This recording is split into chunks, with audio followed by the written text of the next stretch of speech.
We're with Nikky Bagley. You just ran for State Senate and District 6.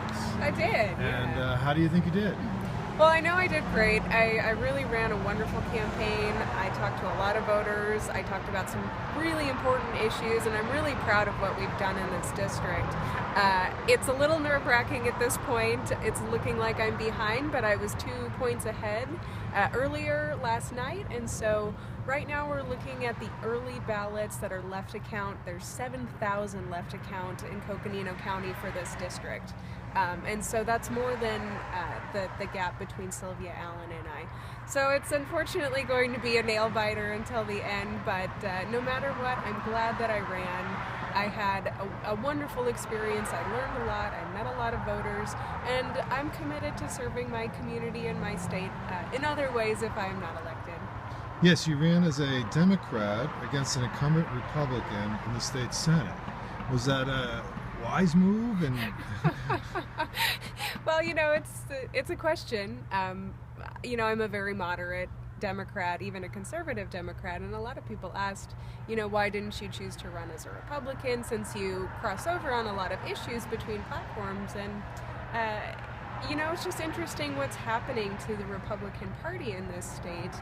It's really fractured, it's really extreme, and it's, you know, it's really unfortunate right now, the system that we have as far as running in the primaries. Not a lot of people vote in the primaries, and it's not very easy for independents to vote in the primaries, so, you know, I'm not sure what next steps might be, but I probably have the gusto to run again if I'm not elected, and we'll see what that looks like. your only other political experience was the mayor of Jerome.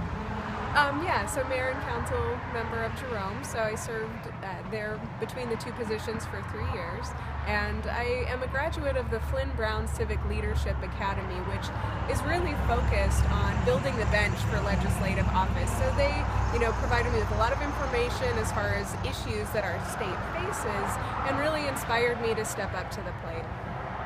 And would this inspire you to run for other office, or is this too early to ask now? That was going to be my question.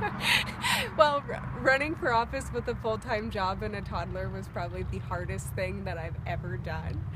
So it's hard to say that I'm ready to do it again right away, but I think when the time is right, you know, I love my state, and I would be willing to go through this again. But right now you're a couple of points behind, but it's not over yet. But it's not over yet. And so the early ballots did favor me, and that's what they're counting right now. They're counting the ones that were dropped off at the polls. One of the ballot boxes that has not been counted is a university ballot box. So it's not over yet. Great. Thank you very much. Thank you.